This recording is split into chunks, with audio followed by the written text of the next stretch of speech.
Hello friends, welcome this class इंसानस pro biology. तो जैसा कि आप सभी के लिए हम आईआईटी जैम के पीवाईक्यू को डिस्कस कर रहे हैं, तो आईआईटी जैम के पीवाईक्यू में ये जो वीडियो है ये हम लोग आगे के क्वेश्चन देखने वाले हैं, जो कि 21 to 30 के लगभग हैं।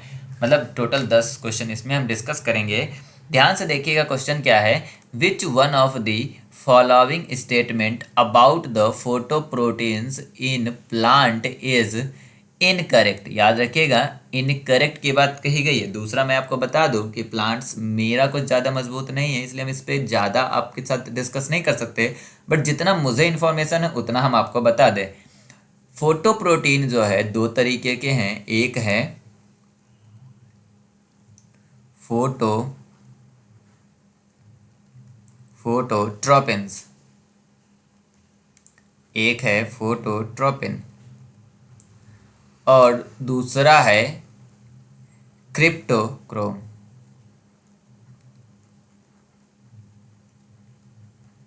क्रिप्टोक्रोम्स,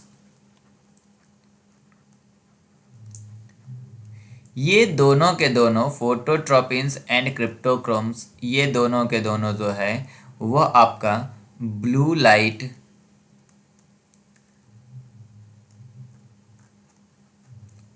सेंसिटिव हैं।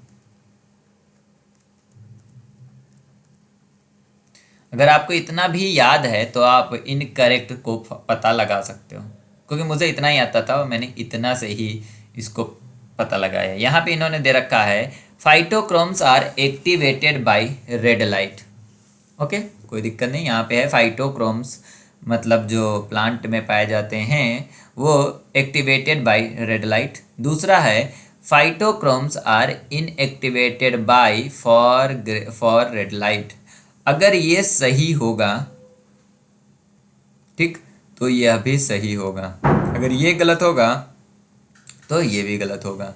यहाँ पे बात हो गई है इज की, आर की बात नहीं हो रही है, तो ये मल्टीपल सेलेक्ट है नहीं, इसलिए ये दोनों तो करेक्ट ही है। दूसरा है कि cryptochromes are sensitive to the blue light. अभी मैंने बताया कि क्रिप्टोक्रोम्स और फोटोट्रोपिन्स जो हैं वो आपका ब्लू लाइट के लिए सेंसिटिव होता है, तो ये भी सही है। और ये आपका एक बचा कि फोटोट्रोपिन्स आर इनसेंसिटिव। अभी मैंने ऊपर क्या बताया कि फोटोट्रोपिन्स और क्रिप्टोक्रोम्स ये दोनों ब्लू लाइट के लिए सेंसिटिव होते हैं, इनसेंसिटिव नहीं होते हैं। आपको इनकरेक्ट ही पता लगाना था, तो that is a correct answer for this question D. अब यहाँ पे आप याद रखिए कि फोटोप्रोटीन्स, कुछ चीज़ें आपको यहाँ पे अब याद कर लेनी है, अगर आप जूलॉजी बैकग्राउंड से हो तब भी ये आपको यहाँ पे याद करना क्या कि फोटो प्रोटीन्स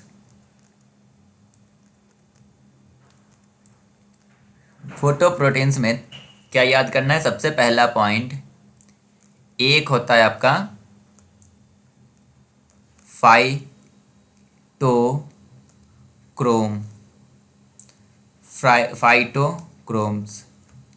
फाइटोक्रोम्स के लिए आपको याद रखना है, अगर हम फाइटोक्रोम की बात करेंगे तो यह एक्टिवेट होगा।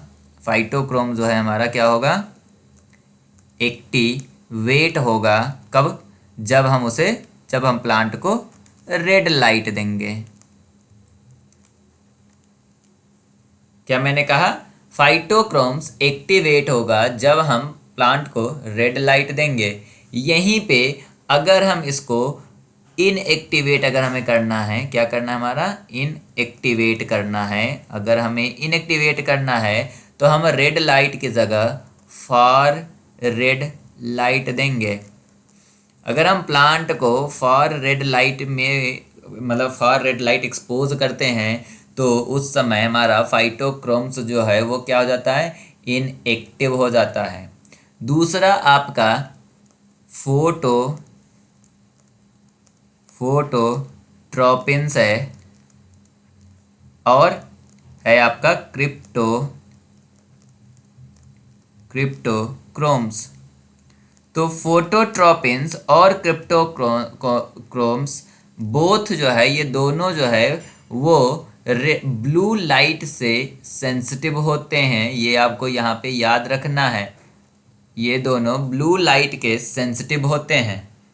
तो यहाँ पे इनसेंसिटिव लिखा था, दैट इज द रीजन कि ये गलत है। चलिए अगला क्वेश्चन पे चलते हैं 22 पे। ये डिजीज्ड, ह्यूमन डिजीज्ड और माइक्रो ऑर्गेनिज्म की बात हुई है। अगर आपको याद होगा तो ही आप इसे कर सकते हो। जैसे इसका सबसे पहले है Treponema pallidum.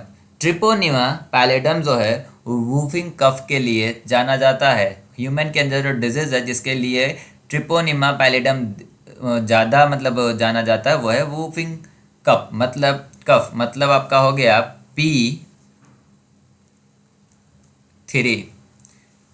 Trypanosoma cruzi. Trypanosoma cruzi जो है स्लीपिंग सीकनेस के लिए जाना जाता है। मतलब अगर ट्रिपेनोसोमा क्रूजी का इन्फेक्शन है तो आपको स्लीपिंग सीकनेस होगा। ट्रिपेनोसोमा गैम्बियंस कगास डिजीज या चगास डिजीज, जो भी आप प्रोनाउंसिएशन कर सकते हो, कगास डिजीज या चगास डिजीज के लिए कगास कगास R3, ये हो गया 2 1 3। और वॉर्डिटेला पार्टसिस सिफिलिस के लिए जाना जाता है, मतलब S जो है उसके लिए 4। मैं आपको यहाँ से बता दूँ, अगर आपने मेरे प्रीवियस कोई भी वीडियो देखे होगा PYQ की तरह, जिस तरह से PYQ हमने कराता हूँ, तो उसमें मैंने इन दोनों के बारे में पहले ही बता रखा है। एक वॉर्डिटेला पार्टोसिस जो कि सिफिलिस, ह्यूमन में फीमेल की बॉडी में सिफिलिस के लिए रिस्पॉन्सिबल है, ये भी मैंने बता रखा हूँ माइक्रो DBT वाले में कि ट्रिपेनोसोमा गैम्बियंस जो है कगास डिजीज के लिए होता है। ट्रिपेनोसोमा क्रूजी भी वूफिंग का उसके स्लीपिंग सीकनेस के लिए होता है, ये मैं बता चुका हूँ। सिर्फ ट्रिपोनिमा पैलिडम ही नहीं बताया था, बाकी ये 3 चीज़ें मेरे प्रीवियस किसी एक वीडियो में मैंने ऑलरेडी बता रखा है। तभी मैं कहता हूँ कि अगर आप वीडियो देखते हो तो आपकी प्रिपरेशन अच्छी होगी। करेक्ट आंसर होगा 2 1 3 4, जो आंसर है आपका यहाँ पे डी। कौन सा आंसर है आपका? डी, 2 1 3 4। ये क्वेश्चन काफ़ी इजी क्वेश्चन कह सकते हो, या ये कह सकते हो कि अगर एक्सप्लेन करने चले तो ये 1 घंटे तक हम इसको एक्सप्लेन कर सकते हैं, बट हम इसको ज़्यादा लेंदी नहीं खींचेंगे, काम की बातें देखते हैं। इसमें पूछा है which one of the following is correct, याद रखिएगा, is and correct in the case of conjugation of a high frequency recombination, जिसे हम बोलते हैं HFR, high frequency recombination strain with a F strain of E coli. अब देखिए होता क्या है, आपका हाई फ्रिक्वेंसी जो रिकॉम्बिनेशन है यह एक स्ट्रेन है बैक्टीरिया की, जो कि that has incorporated as an F factor into its chromosome. जो HFR है वो अपने अंदर जो है F फैक्टर को इनकॉर्पोरेट करता है और फिर कॉन्जुगेशन के समय उस F फैक्टर को ट्रांसफर करता है। तो यहाँ पे क्या है कि H जो आपका रिकॉम्बिनेशन फ्रिक्वेंसी है वह हाई हो जाती है, बट उसका ट्रांसफर होने की फ्रिक्वेंसी जो है F फैक्टर की वो लो हो जाती है। हमने क्या कहा कि जब आप HFR high frequency recombination strain plus F strain को अगर आप एक साथ करते हो ई कोलाई के केस में, तो यहाँ पे जो रिकॉम्बिनेशन फ्रिक्वेंसी है वो जल्दी हो जाता है। उसमें क्या कहता है कि जो ये आपका बैक्टीरिया है जिसमें हाई फ्रिक्वेंसी रिकॉम्बिनेशन स्ट्रेन वाला जो है, ये क्या करेगा, इस F स्ट्रेन को, F स्ट्रेन जो है इसके क्रोमोसोम को या इस फैक्टर को, F फैक्टर को क्या करेगा, ये अपने क्रोमोसोम में इनकॉर्पोरेट कर लेगा। तो इसके चक्कर में क्या होता है कि इसके चक्कर में आपका रिकॉम्बिनेशन फ्रीक्वेंसी जो है, रिकॉम्बिनेशन फ्रीक्वेंसी जो है हाई हो जाती है। और जब रिकॉम्बिनेशन फ्रीक्वेंसी हाई हो जाती है तो जो एफ फैक्टर की ट्रांसफर की जो फ्रीक्वेंसी है वो क्या हो जाती है, वो आपकी हो जाती है लो। तो ट्रांसफर फ्रीक्वेंसी क्या होगी यहाँ पे, एफ फैक्टर की, इस एफ फैक्टर के ट्रांसफर की फ्रीक्वेंसी लो हो जाएगी।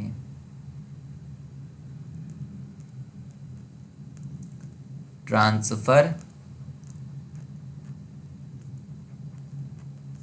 फ्रीक्वेंसी लो हो जाएगी। तो करेक्ट आंसर है इसका फर्स्ट, कि रिकॉम्बिनेशन फ्रीक्वेंसी ज़्यादा हो जाएगा और आपका F frequency, F transfer frequency यहाँ पे लो हो जाएगा। चलिए 24 देखते हैं। काफ़ी इजी क्वेश्चन है मेरे हिसाब से, असर्शन रीजन पे रिलेटेड है। यहाँ पे क्या है कि correctness and otherwise of the following assertion and reason. तो असर्शन की अगर हम बात ध्यान से करें तो देखते हैं असर्शन क्या है कि cardiovascular organization called the double circulation provide the vigorous flow of blood to the brain, muscle and other organ। बिल्कुल करेक्ट है कि डबल जो सर्कुलेशन होती है वो हमारा ब्लड फ्लो देता है पूरी बॉडी में, ब्रेन, मसल और अदर ऑर्गन, कोई दिक्कत नहीं है। Means assertion is true. तो हम क्या बात करेंगे कि असर्शन ट्रू है, मतलब यहाँ से बोथ आर फॉल्स तो हट गया। ठीक है, असर्शन तो ट्रू है। अब हम बात करते हैं अगला। The blood is pumped a second time after it loses pressure in the capillary beds of the lungs और स्किन। देखिए, अगर हम डबल सर्कुलेशन की बात करते हैं तो कहानी क्या है कि यहाँ पे हार्ट है, ठीक है, यहाँ पे आपका ये लंग है, लंग्स है। लंग्स से ये इधर की तरफ आती है एक,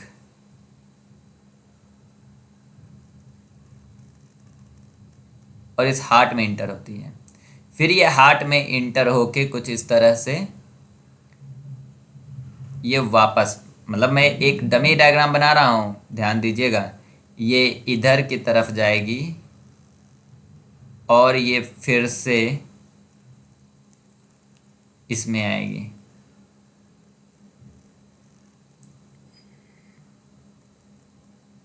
और फिर ये यहाँ से होते हुए फिर ये इधर जाएगी। ठीक है, तो इस केस में देखो, एक बार ब्लड जो है हार्ट की तरफ आ रही है, एक बार ब्लड जो है यहाँ पे हार्ट की तरफ आ रही है, फिर हार्ट जो है इस ब्लड को पंप कर रहा है और ये बॉडी ऑर्गन की तरफ जा रही है, ऑर्गन की तरफ जा रही है। यहाँ पे क्या, ये लंग्स है। फिर से ये जो है बॉडी ऑर्गन से होते हुए क्या कर रही है, बॉडी ऑर्गन से होते हुए फिर ये हार्ट की तरफ जा रही है। जब आपका प्रेशर कम हो गया तो फिर यहाँ से हार्ट यहाँ से फिर से पंप करेगी ब्लड को, और पंप करके ये किधर भेज रही है, लंग्स की तरफ भेज रही है। जहाँ पे क्या होता है, इस कंडीशन में जब लंग्स से आपका, जब लंग्स से ब्लड, जब यहाँ ब्लड जब चलती है लंग्स से, तो यह हमारा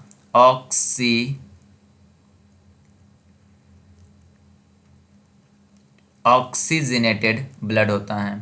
मतलब ब्लड में ऑक्सीजन साथ में होता है। फिर ये हार्ट में पहुंचती है, और हार्ट में पहुंचने के बाद ये हार्ट ब्लड को पंप करता है, या इस ऑक्सीजनेटेड ब्लड को बॉडी ऑर्गन तक पहुंचा जाता है। और इसके बाद का जो सफ़र है, इस सफ़र में ये आपका ऑक्सीजनेटेड ब्लड को भेजा जाता है लंग्स के पास, जिससे कि वो ऑक्सीजनेटेड हो जाए। अब यहाँ पे देखो दो टर्म है, एक आर्टरी होती है, एक वेन्स होती है। ठीक है, आर्टरी में जैसे इस कंडीशन में अगर आप ध्यान से देखोगे, ये हार्ट है, यहाँ पे ये हार्ट है। इस हार्ट से जो है, इस हार्ट से जो दूर जा रही है, जो हार्ट से ये दूर जा रही है, इस वाले पार्ट को हम बोलते हैं आर्टरीज।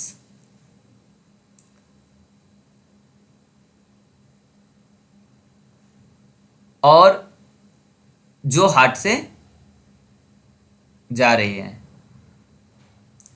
फिर वेन्स की बात करेंगे तो आर्टरी में आपका क्या है, यहाँ पे जो दूर जा रही है इसमें आर्टरी बोलेंगे, ये आर्टरी में आपका ऑक्सीजनेटेड है। वहीं पे जो वेन है, वेन्स में डीऑक्सीजनेटेड ब्लड होता है।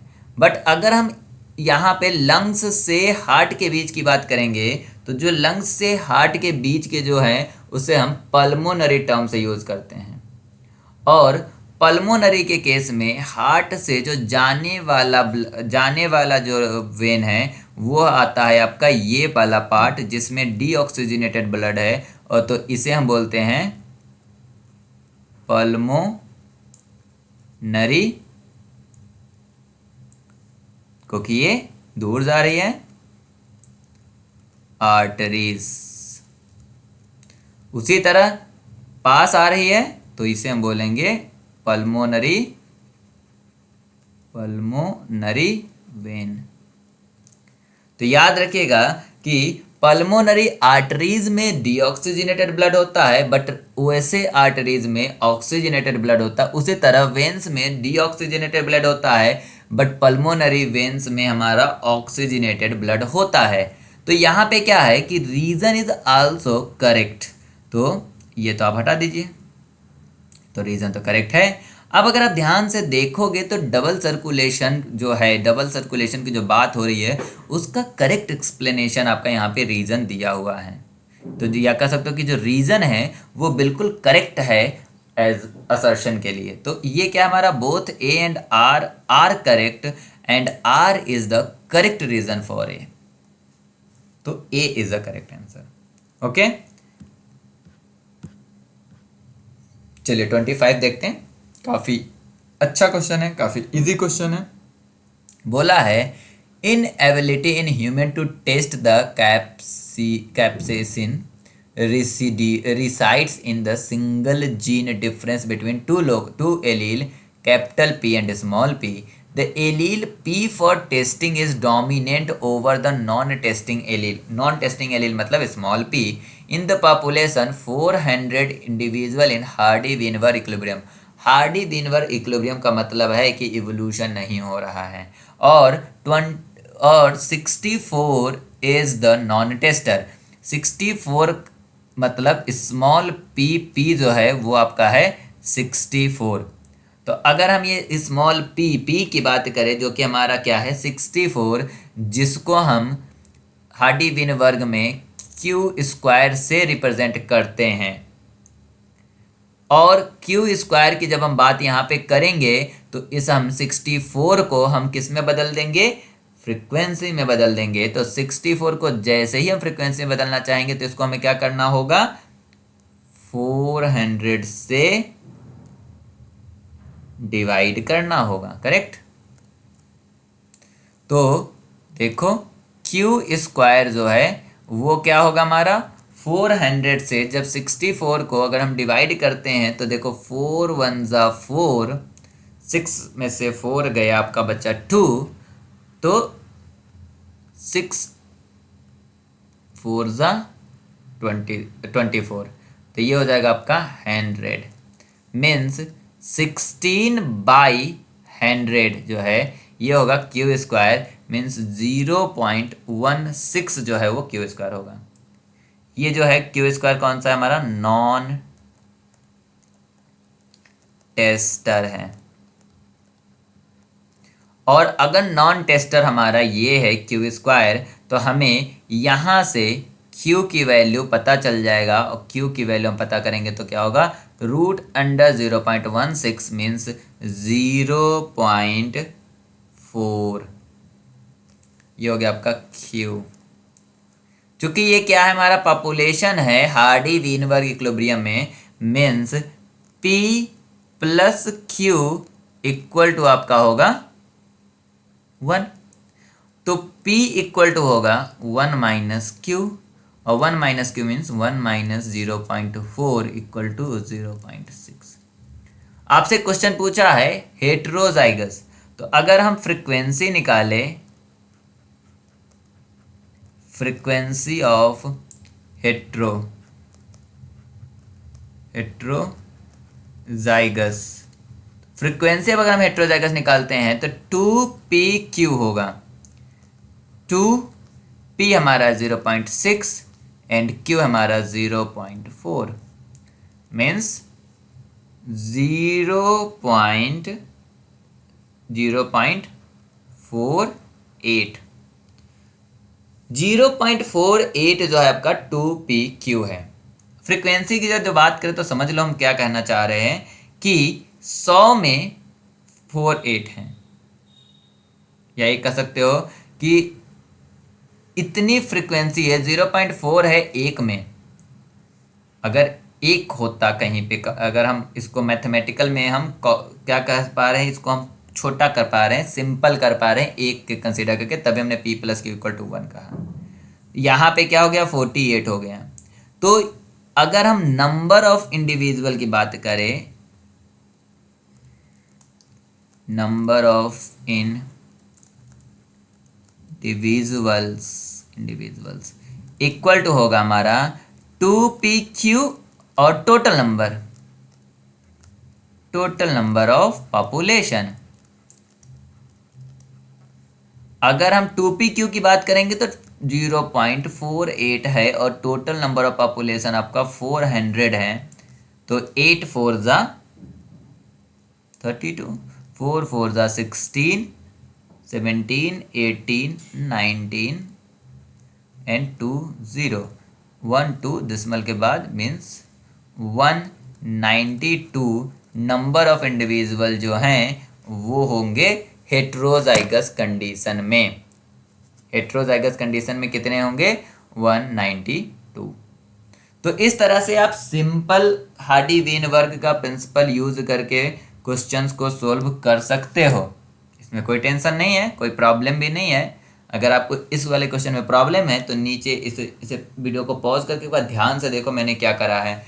टोटल नॉन टेस्टर्स की संख्या 64 दे रखी थी आउट ऑफ 400, तो उसको मैंने आउट ऑफ 100 में बदल दिया और फ्रीक्वेंसी मैंने निकाली तो 0.16 की निकली जो कि क्यू स्क्वायर थी। अब क्यू स्क्वायर जो है वो जीनोटाइप है, तो हमने एलील फ्रीक्वेंसी पता लगाई जो कि क्यू, और Q जो है 0.4 आया। जब Q 0.4 है और हार्डी वेनबर्ग इक्विलिब्रियम में है means P plus Q equal to 1 होगा, तो वहाँ से मैंने P निकाल दी 0.4।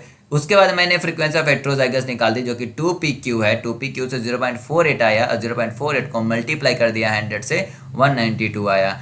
डेफिनेटली जिसका मैथमेटिक्स अच्छा है वो इसे और इजी तरीके से कर सकता है, बट जिसका अच्छा नहीं है वो स्टेप बाय स्टेप चलोगे तो गलती नहीं होगी, इसलिए मैंने ये आपको इतने डिस्क्रिप्टिव रूप में बताया है। ओके, चलिए हम लोग अगला क्वेश्चन पे चलते हैं।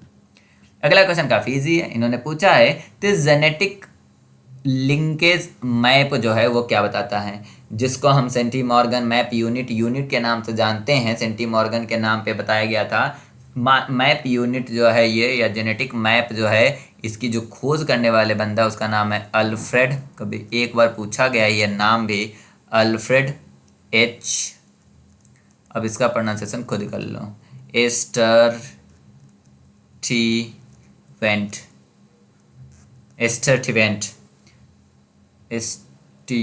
स्टर्टिवेंट।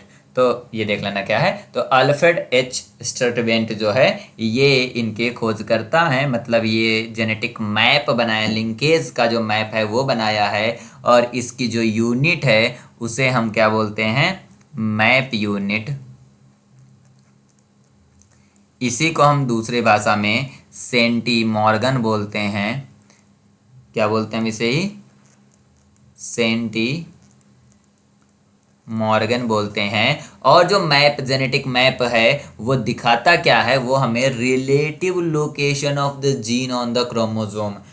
आपको याद होगा अगर आपने मेरी वीडियो देखी होगी तो मैंने यहाँ पे कुछ इस तरह से बनाया है। ये है ए बी, यहाँ पे सी है। मैं ये बता रहा था कि यहाँ से यहाँ तक जो है आपका 24% है रिकॉम्बिनेशन फ्रीक्वेंसी, और इसके बीच में हमने कह दिया कि 23% है रिकॉम्बिनेशन फ्रीक्वेंसी, या इसी को हमने कहा कि 24 मैप यूनिट है, या सेंटीमॉर्गन है डिस्टेंस और यहाँ पे 23 सेंटीमॉर्गन है डिस्टेंस। तो ये जो है क्रोमोसोम पे हम रिलेटिव लोकेशन बताते हैं, ना कि एग्जैक्ट लोकेशन हम नहीं बताते हैं। तो याद रखिएगा कि जेनेटिक मैपिंग जो है, लिंकेज मैप जो है, वो relative location of the gene on the chromosome बताती है। 27 काफी इजी है। इन्होंने पूछा है कि class second MSC molecule are not expressed by, याद रखिएगा क्या क्वेश्चन पूछा गया है, आर नॉट एक्सप्रेस्ड बाय। तो हम बता दें कि क्लास फर्स्ट एमएससी मॉलिक्यूल सारे न्यूक्लिएटेड सेल रिप्रेजेंट करते हैं, but class second MSC molecule जो है यह ए, पी और सी, एपीसी द्वारा प्रेजेंट किया जाता है, जिसे हम एंटीजन प्रेजेंटिंग सेल कहते हैं। और इसके अंदर जो है मेन जो आता है उसे हम डी सी, जिसे हम बोलते हैं डेंड्राइटिक सेल। दूसरा मैक्रोफेजेस, जिसका सिंबल ये है M5, मैक्रोफेजेस। और तीसरा बी सेल्स। ये जो हैं ये हमारे एपीसी हैं, एंटीजन प्रेजेंटिंग सेल हैं। और एंटीजन प्रेजेंटिंग सेल जो है वो क्लास सेकेंड एमएससी मॉलिक्यूल को प्रेजेंट करती है, बट टी सेल प्रेजेंट नहीं करती है। तो यहाँ पे देखोगे कि B cell, dendritic cell, macrophages लिखा हुआ है, तो ये तीनों तो प्रेजेंट करती है, बट हमसे क्या पूछा गया था, कौन नहीं करता है। तो जो नहीं करता उसका नाम है टी सेल। टी सेल जो है यह एमएससी क्लास 1 को प्रेजेंट करती है, 2 को प्रेजेंट नहीं करती है। ओके, या कह सकते हो कि टीसीआर प्रेजेंट करती है, टी सेल रिसेप्टर। तो इसका आंसर है आपका डी। चलिए, ये क्वेश्चन काफ़ी इजी क्वेश्चन है, अभी मैं बताता हूँ कैसे। बट हाँ, ये कह सकते हो कि थोड़ा आपका यहाँ पे घुमाया हुआ एक, या कह सकते हो आपको कंफ्यूज करने के लिए थोड़ा सा यहाँ पे फोकस किया गया है। यहाँ पे बोला गया है which one of the following enzymes is required to ensure the replication of negative sense या निगेटिव स्ट्रैंड आरएनए वायरस। याद रखना, जब भी आरएनए वायरस की बात होती है, means negative strand RNA virus है, मीन्स इसका जो जेनेटिक मटेरियल है, इसका जो जेनेटिक मटेरियल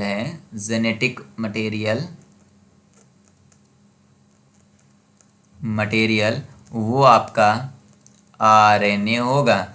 और ये आरएनए से सबसे पहले cDNA बनाएगा। क्या बनाएगा?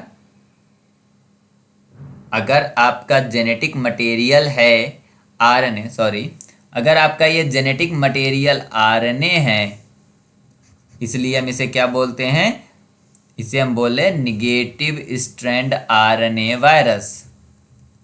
तो एक तो जेनेटिक मटेरियल आरएनए है, दूसरा इसमें जो रिप्लिकेशन की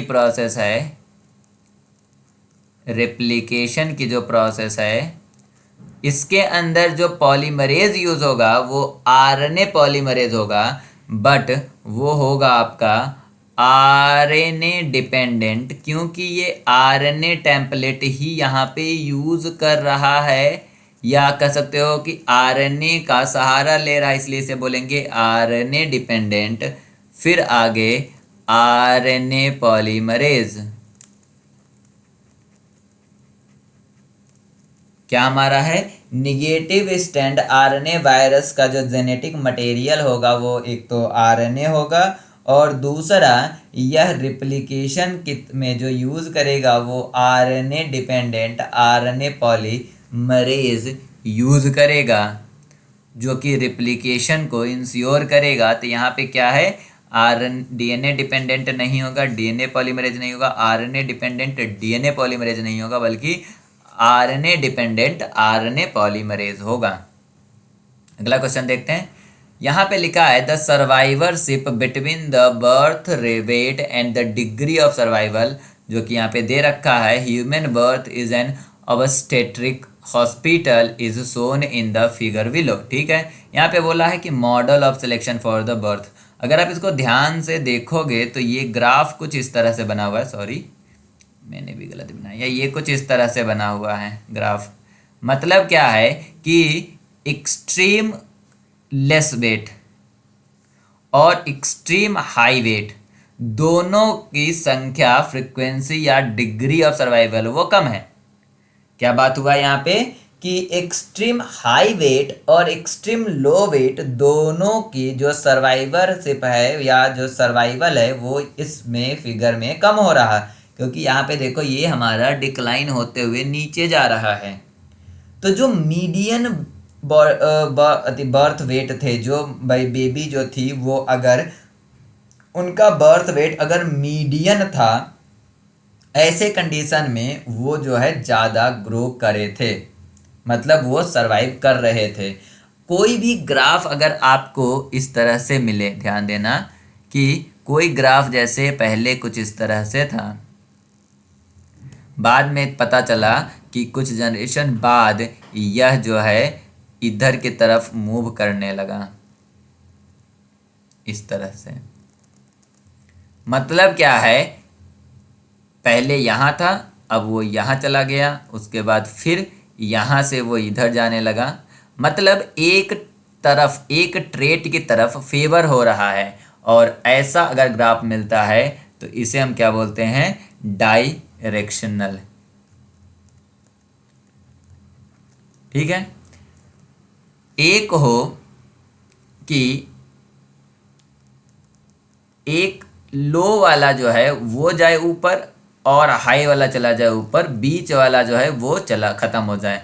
मतलब क्या है कि कैपिटल ए ज़्यादा हो, कैपिटल ए स्मॉल ए ज़्यादा हो, बट कैपिटल ए और स्मॉल ए कम होगा। तो इस कंडीशन में इसे हम बोलते हैं डिसरप्टिव। पर अगर हम कंडीशन की बात करें जिसमें हम ये कहें कि कैपिटल ए भी कम हो और सिर्फ कैपिटल ए स्मॉल ए ज़्यादा है और स्मॉल ए कम है,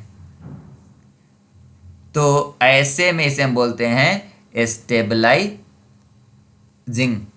और ये जो कंडीशन है ये आपका सिकल सेल एनीमिया का कंडीशन है। जब कैपिटल ए होता है तो मलेरिया के कारण डेथ होती है, स्मॉल ए होता है तो जो आरबीसी में जो है आपका वहाँ पे स्मॉल ए है तो ऑक्सीजन डिप्लीशन के कारण मौत होती है। तो जो कैपिटल ए स्मॉल ए है ये सिलेक्ट कर लिए जाते हैं।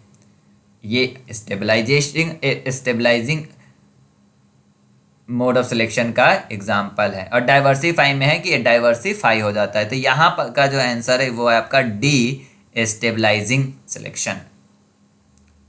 चलिए अगला क्वेश्चन देखते हैं। अगला क्वेश्चन काफ़ी इजी क्वेश्चन है, बस थोड़ा बहुत अगर आपको याद है तब भी आप कर सकते हो। Match the recombinant DNA product in the group first with its application in the group second. तो ग्रुप फर्स्ट में रिकॉम्बिनेंट डीएनए प्रोडक्ट दे रखा और ग्रुप सेकेंड में आपका क्या दे रखा है, एप्लीकेशन। आपको अगर इसमें कुछ भी नहीं आता है तो मैं आपको बता दूं, एरिथ्रोपोइटिन का आपने नाम डेफिनेटली सुना होगा।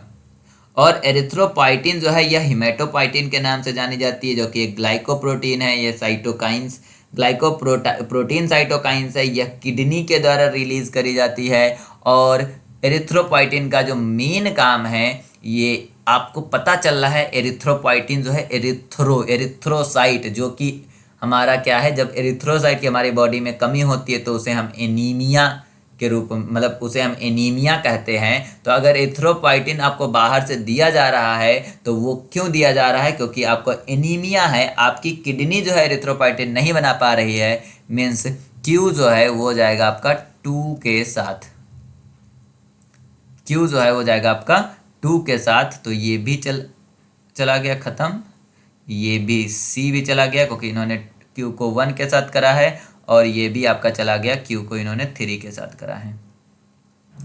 चलिए बाकी बात कर लेते हैं एरिथ्रोपोइटिन के अलावा। एरिथ्रोपोइटिन के अलावा अगर आप बात करोगे